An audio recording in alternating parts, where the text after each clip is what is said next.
Good morning. How are you? Good to see you again. Good to be here. Thanks for having me. Well, wonderful. We'll see Francisque and Judy here in just a few minutes. Mark, first of all, I want to say thank you again for joining us here on Race Industry Week. I know you got a lot to talk about, a lot to brag about as well. It's been a pretty good year for Ford, hasn't it? It's been a great year. We love racing. We love competing.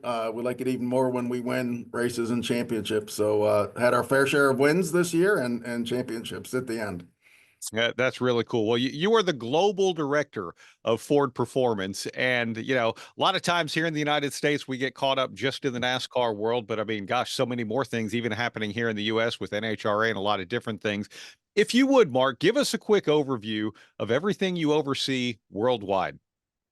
Oh, wow. We only have half an hour. No, we have a lot of great things going on for sure. We have a great team of people here inside of Ford Performance, and we partner with the best teams in all the different racing series. And I'd say we got a lot more serious in these last 2 or 3 years about our motorsports programs and really trying to take everything to the next level to make sure we have a good, deep strategy. And the way we break it down is into 4 quadrants that we talk about. And it's all about winning races and championships that matter. It is about innovation and tech transfer two-way from road to race and back to road and just keep that endless cycle going. And then marketing to tell customers, fans about our company, our products, and our people. And where we compete or how we choose to compete, a lot of it is around our icon Mustang. That is one of the 4 quadrants, and that includes racing Mustang globally, whether it's in NASCAR, Cup and Xfinity, NHRA, Australia Supercars, Formula Drift. And then in the sports car world, we've got Mustang GT3, Mustang GT4, Dark Horse R with our own Mustang Challenge Spec Series. So Mustang is the best-selling sports car globally, is something that we need to be competing and winning globally. So that's the first quadrant. Second quadrant is own off-road. And what we've done going back to 2019, I mean, we used to race off-road in Baja in 1969 with Rod Hall and Strop and everybody, and great success, but we were out for a little bit. And we came back in 2019 to prove that Bronco, as we brought it back to market, was a real capable off-road vehicle. So own off-road became one of our mantras, and we've been racing at Baja these last 5 years, 6 years, at King of the Hammers with Bronco winning the stock class the last 3 years. We race at Fink in Australia, and we race our Raptor T1 Plus is going to Dakar next month in January, and we can't wait for that. So that's the second quadrant, own off-road globally.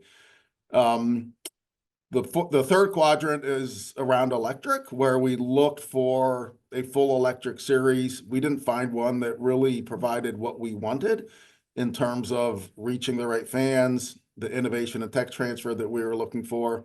So we created our own effectively by the ability to build these one-off demonstrators as literally rolling test beds for learning and innovation, but also to go do these spectacular events, whether it's Pikes Peak or setting a lap record at Bathurst, or competing at Goodwood. Those have been incredibly beneficial for us, both technically and from a marketing perspective. And then the fourth quadrant is Formula One. Stands on a quadrant all by itself. The announcement that we made in early 2023, the partnership with Red Bull Racing to together develop an all-new power unit for the 2026 regulations, hybrid power unit using responsible, sustainable fuels. So we're 2 years into that partnership, still about a year away from racing. Still a lot of work to do. We've made great progress, but still a lot to do in that last year. But we're super excited about coming back into Formula One in the right way as a technical partner with Red Bull on the power unit, and then together on the racing team with Red Bull and V-Carb as well. That's wonderful. And I know that was such a big, broad question for everything that you do, but I really wanted to kind of set the tone for our conversation in that you are the, global director of Ford Performance, and it truly is around the globe with everything you do. While we're talking about Formula One, wow, what a great partner to have in Red Bull. Can you give us an idea of what happens behind the scenes? Obviously, the things you can tell us, but how development happens and everything, because you look at that and go, man, 2023, and you guys aren't even going to race until 2026. What has to happen to get Ford back on the track in F1? Yeah, I mean the power unit rules for 2026, they're all new. It's ground up a new power unit, including the combustion engine, turbocharged combustion engine, all new battery, all new motor, all new hybrid control system around it. So that's a very long project. So from the very beginning, when I sat down with Christian Horner about the potential partnership, even in that very first meeting, we put down a list of things where for sure Ford would be able to contribute, areas where we definitely wanted to learn. And I'd say there were maybe 8 to 10 items on that list from the very first meeting. And every time we meet, every time we go there, that list just gets longer and longer because there is such great opportunity. It is in terms of the motorsports world, the ability to really innovate there with so much being built individually with each team or with each power unit manufacturer. It's an endless list. So we're making parts here in Dearborn at our additive manufacturing place that are going over. We're making parts daily. They're getting shipped over there daily to contribute to the development cycle, such a fast iteration, but then ultimately to production as well. We'll be racing with some of the parts made here in Dearborn. And there's so much learning from it. And the pace is so much faster than what we see in other places. So we're excited. Like you said, they're a great partner. And I think with any partnership in motorsports, you have to approach it with what can we contribute? What can we learn? How can we make each other better? And that's been the mindset for these last 2+ years together with Red Bull Racing. And like I said, we're excited about it. We can't wait to go racing. And it seems like it's a long way away in 2026, but it's effectively tomorrow in this world. So much going on so fast. Yeah, for sure. I'm glad you mentioned making parts in Dearborn because I was curious about the development and how global that is. And I know you yourself have an engineering background, but just how many people are really contributing from all around the world. Yeah, well, it's the number of people that all the work is centered in Milton Keynes in the UK. That's the Red Bull Racing campus, and that's where the powertrain business is set up. And it's a staggering number of people. Like it's close to 2,000 people in total on campus for the racing and for the power unit development. And they work so hard, like in any form of motorsport, and just an endless cycle with that. When we started this partnership, we gave them a full review of our company and what facilities we have in all parts of the world. And they came and visited many of those facilities to really see what would be useful for the program or not. And we've chosen a lot of those places and a lot of those people. But again, yeah, very regular meetings, very regular visits there. I was on site there last week, as was Jim Farley, our CEO, which shows the level of interest in importance of that program. But it's all on the table, whatever it takes to win. That's really cool. Well, let's get back a little closer to home and let's talk about more recent successes. You actually took over this role in 2018, if I'm not mistaken, correct? That's right. On the NASCAR side of that, Joey Logano and Todd Gordon won a Cup championship that year. Since then, there have been 3 more, which includes the last 3, 2 with Joey Logano and the 1 with Ryan Blaney. And that's just on the Cup side of things. Obviously, there are successes on the Xfinity side and on the truck side, where if you combine, let's just take the last 2 years alone, 6 available NASCAR championships in the top 3 divisions. Y'all have won 5 of them. It's been a pretty good run here recently, hasn't it? Absolutely, it has. I mean, in the United States, NASCAR is our bread and butter in motorsports, and we've got great teams and great partners that make that success possible. But we provide technical tools and support behind them. But great drivers, great team owners. To see what Penske has done, especially in Cup with the last 3 Cup championships with Joey and then Ryan and then Joey again. All of that with Roush Yates Power, with Doug Yates in the engine shop and the great work that they do. Xfinity didn't get the championship this year, but Cole Custer got it last year, and and Stuart Haas have been such a great partner with us for 8 years. They'll look a little bit different next year with it being Haas factory team replacing Stuart Haas. But such a great ride we had with Tony and Gene and Stuart Haas Racing. But then trucks, we love trucks, F-150 and Super Duty trucks that we have, but to be able to race trucks in NASCAR and to have Front Row win a championship 3 years ago, and then these last 2 years with Thor Sport, with Ben and then Ty, it's just absolutely incredible when we had the opportunity for Thor Sport to come racing Ford again in trucks. Immediately took advantage of that opportunity. Duke does such a great job, family team, and great people there to be able to get those results. Yeah, and looking ahead, really with the strength of the Ford supported teams this year, you guys added Front Row on the Cup side as one of yours with a partnership with Team Penske. We have the Wood brothers that are a part of that as well. RFK Racing expanding to 3 cars next year.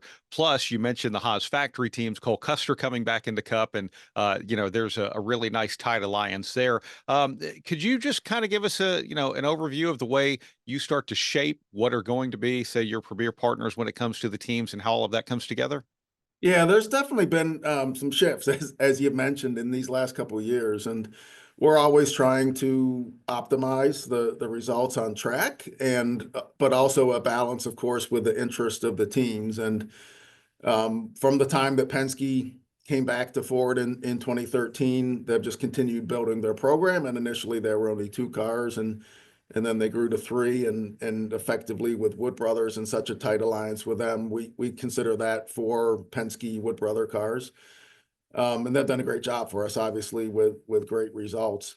For Front Row, for the 10 plus years that have been in motorsports, and like you said, since 2018 as the director, what we've seen with Bob Jenkins and Jerry Freeze at Front Row is they've tried to get incrementally a little bit better every year. And I've got complete respect for that approach because they knew they wanted to get better. They knew it wasn't going to be one switch, flipping it overnight and suddenly having success. But every year they've added something to get better, whether it's hiring the right people or right drivers or the right tools, or in this case, the right alliance with Penske, we felt was the right way to bring Front Row up to the very top level. So they've got full access to all the aero data, all the simulator tools, tire models, like any other tier 1 team. So we're excited to see Front Row and some of the success that they've had. And then the resurgence of Roush Fenway into RFK, and now going to 3 cars. So we weren't sure where they were going to go a few years ago, but certainly with Brad coming in, and again, it's about the people. They had a lot of great people there that were able to untap their potential and brought in some additional people and great success that they've had these last 2 years.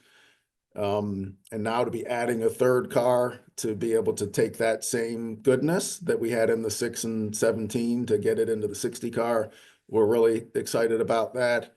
And then we're happy for the Haas factory team because given what's happened at Stuart Haas and the change in their future or plans that are coming for 2025, to have the Haas factory team there, it's only 1 Cup car, but there's great people inside that building still. Their alliance with RFK, I think, will bring some results as well. And same thing, they'll have full access to our resources at our tech center down there.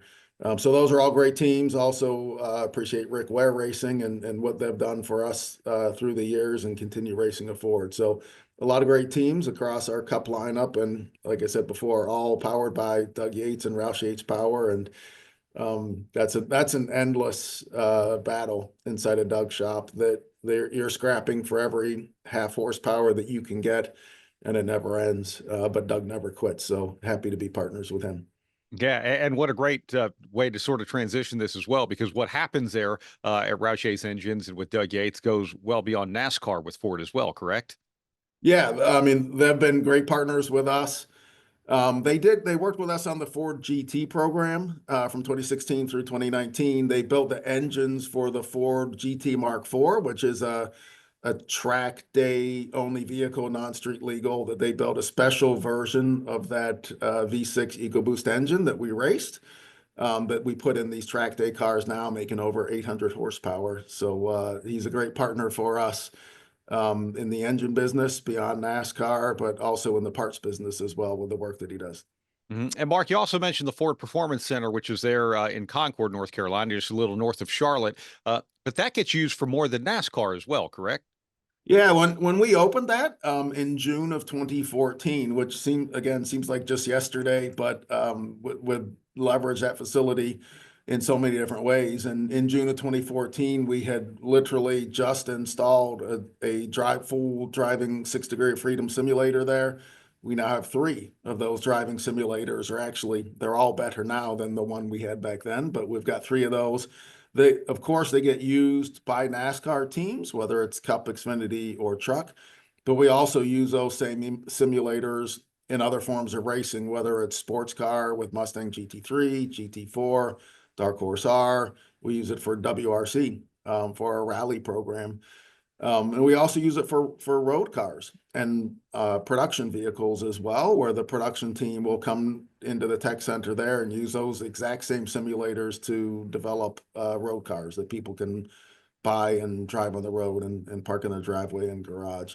And we've got more than just the simulators there. We've got a full aerodynamics development program there, whether it's CFD, computational fluid dynamics for designing everything in the computer, whether it's a scale tunnel model running at 50% scale at the Penske Technology Group tunnel in Mooresville, or running full scale aero at Windshear, or even in our own wind tunnel here in Dearborn.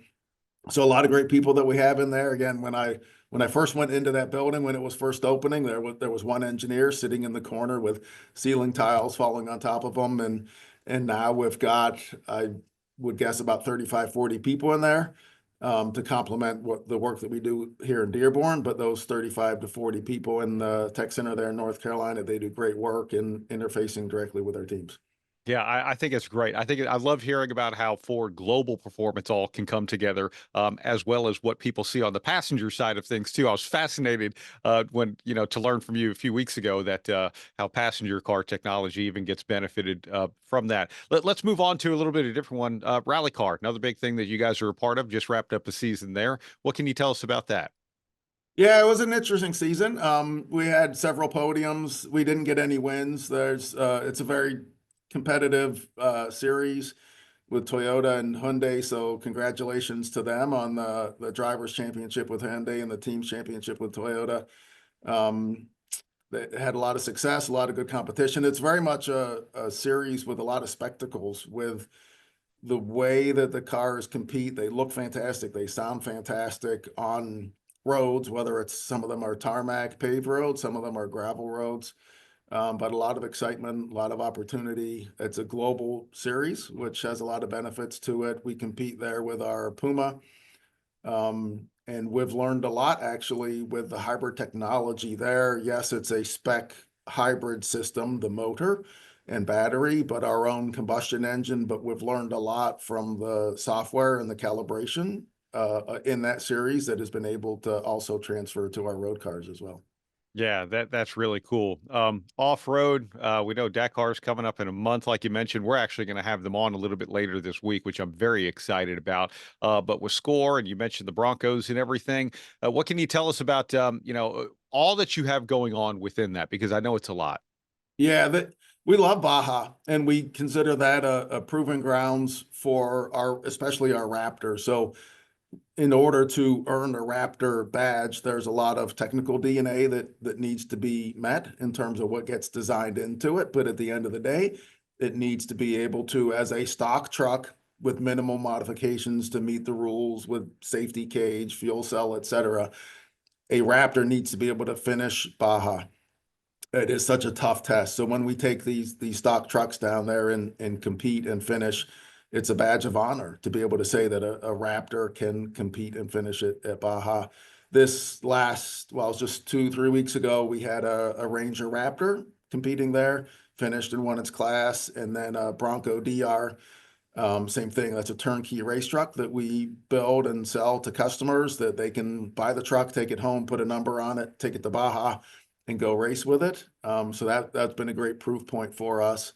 But globally, the big off-road race is Dakar. It is such a massive challenge. We've partnered with M Sport to design an all-new truck, and it embodies everything that is Raptor. So it's a Raptor T1 Plus built to FIA rules and homologation. And we'll have 4 of those going and starting with the race, the prologue on January 3rd in Saudi Arabia. And it is such a massive challenge. It's a test not just for the trucks, for the vehicles, but for the drivers, the people, the teams, because it goes for almost 2 weeks. Not a lot of sleep, a lot of prep work going on through the night to rebuild or fix anything through the night, and then they're off again early the next morning. So I'm excited. I'll be there myself, as will our CEO, Jim Farley, which again shows the importance of these programs to us, to be there and wish the team success and interact with them as they get started.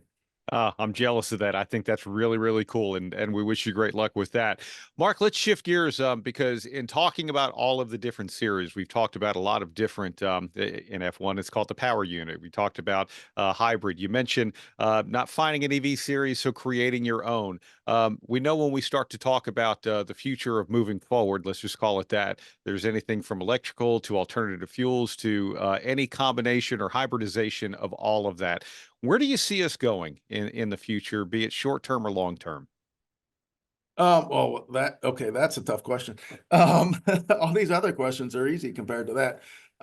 For us, like I said, we didn't see the right electric series. That's why we've done these demonstrators, so we can truly learn about that technology and how it can transfer that learning, how it can transfer into our road cars. And that's worked very well for us. And we can tell exactly what story and we can learn exactly what we want. But the fact that we didn't find the right full electric series, and kudos to Formula E, right? They've been in existence since 2015, I think, so 10 years now. They've had success for sure, to still be running, and they put on a good race or show. And there's a lot of manufacturers involved there and a lot of fans. It just wasn't right for us in terms of what we wanted to be able to learn. But the fact that we don't see a lot more series switching to full electric, I think is a signal that that's not what the fans want to watch as a technology. Now, it still can be a great road car. We have a Mustang Mach-E in our family, and actually I drove it to work today. I've got combustion engine Mustangs in my garage, and we have a Mustang Mach-E as well.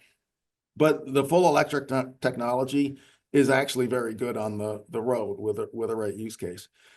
But in racing, it hasn't provided the spectacle per se that the fans want to see. It doesn't have the same sound or the smells or the feel and the vibration. So we do believe that ICE still has a long time to play in the motorsports world. Hybrid is also very good, because you get the sound of the combustion engine, you get the technology, the opportunity for learning from the electric part of the hybrid. And then especially like in Formula One or many of the other series, when you combine that with a responsible fuel, you can race a combustion engine cleanly and tell a great story about it. So I honestly don't know what the future holds. I think that we need to continue working together as stakeholders of the sport with the other manufacturers and with the different racing series to look for those opportunities to make changes when appropriate. But I wish I knew all the answers right now. I certainly don't. No, that's okay. It's actually probably more of a great way in your answer to showcase that what Ford is doing is involved in every part of it. So if it does turn one direction or another or somewhere combined, you guys are right there on the front end of it, and being a big part of it. I know we didn't mention the NHRA. We know you're very involved in that too with John Force Racing and the Mustang and all of that. But we appreciate you giving us some time here today, Mark. It's great talking to you and catching up with what Ford has going on in motorsports. Yep, absolutely. I enjoy being here. Thanks for having me. EPARTRADE is a digital platform that we've created basically to make life easier in the business community of auto racing. EPARTRADE, there is no e-commerce. It's literally a connection just like at a trade show. So now, any time of the year, a buyer could reach out to a supplier When you see a product that you're interested in, all you need to do is click on request more information, and then from there it is forwarded directly to the buyer or to the supplier. EPARTRADE really eliminates having to travel, closing down your shop. Now you have a place to showcase globally your racing product and technology.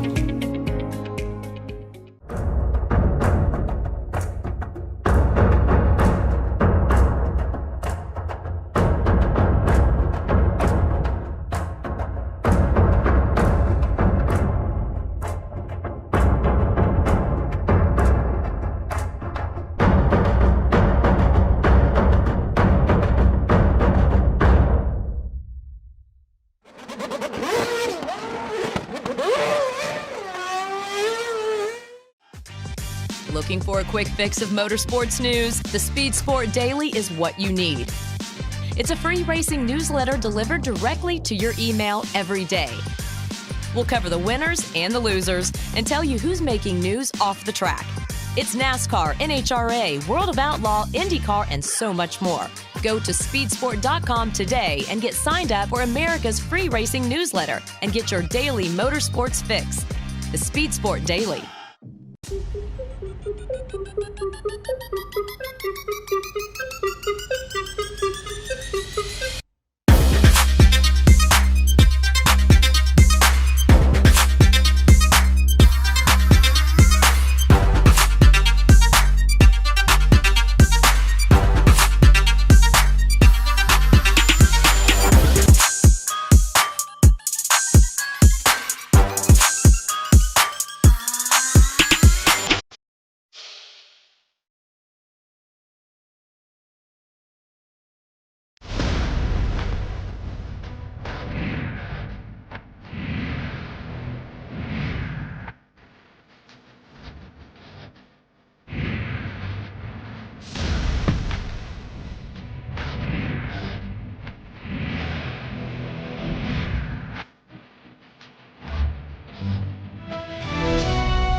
Land speed record holder George Poteet's Speed Demon rocketed 481 miles per hour at the Bonneville Salt Flats.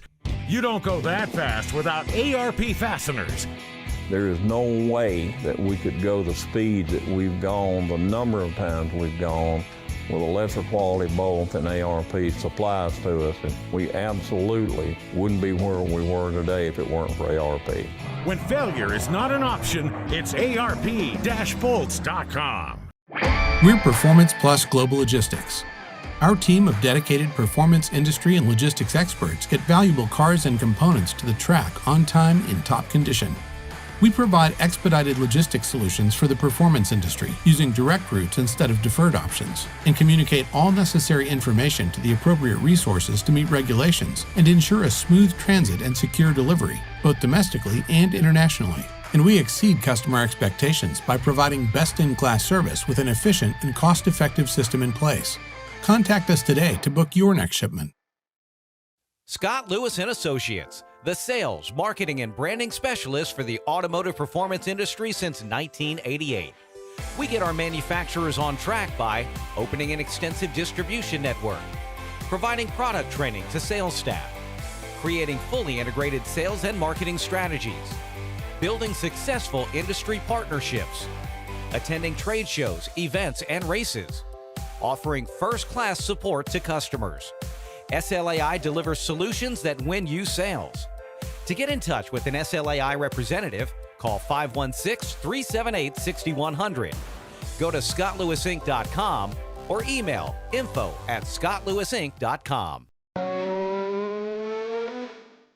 With roots in the Midwest that date back well before the Model T, Fifth Third Bank has a long history of serving the needs of automotive companies.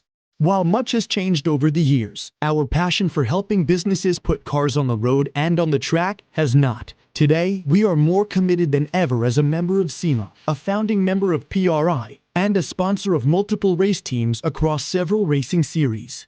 For over a decade, Fifth Third Bank has been a staunch supporter of our industry and a great partner for many companies in the motorsports field.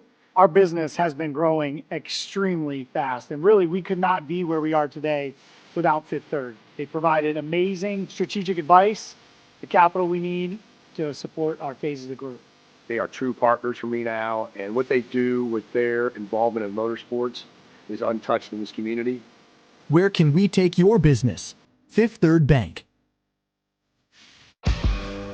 You work as hard as your truck, and you have no time for downtime.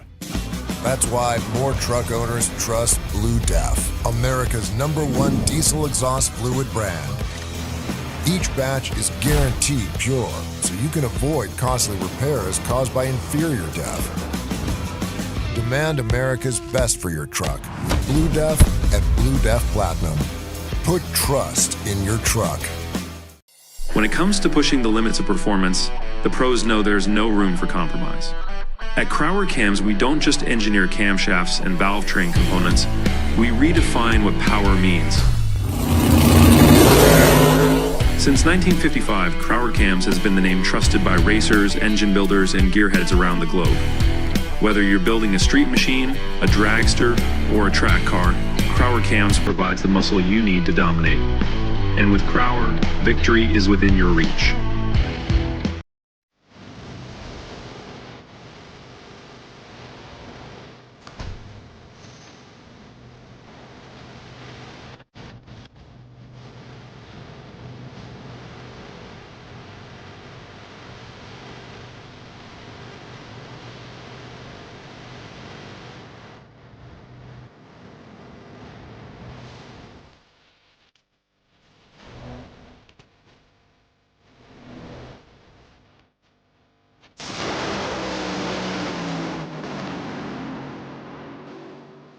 For over 25 years, Wisconsin-based CTech Manufacturing has been engineering and manufacturing the toughest, most accessible aluminum tool drawers, cabinets, carts, and tactical storage solutions for America's hardest working professionals. Whatever you need to store and however you need to store it, put your trust in CTech Manufacturing. We build it better. Visit our new website at ctechmanufacturing.com or give us a call at 715-355-8842. If you're watching this video, you might be wondering, what is WPC? WPC is a surface treatment designed to reduce friction and increase the strength of metal parts. As much as it might seem like a coating, WPC is actually a surface treatment. Think of it like shot painting, but the media is much finer, like talc. So what you're left with is a super hard, smooth surface that actually has some proprietary dry lubricants embedded within it. For more information, visit WPCtreatment.com.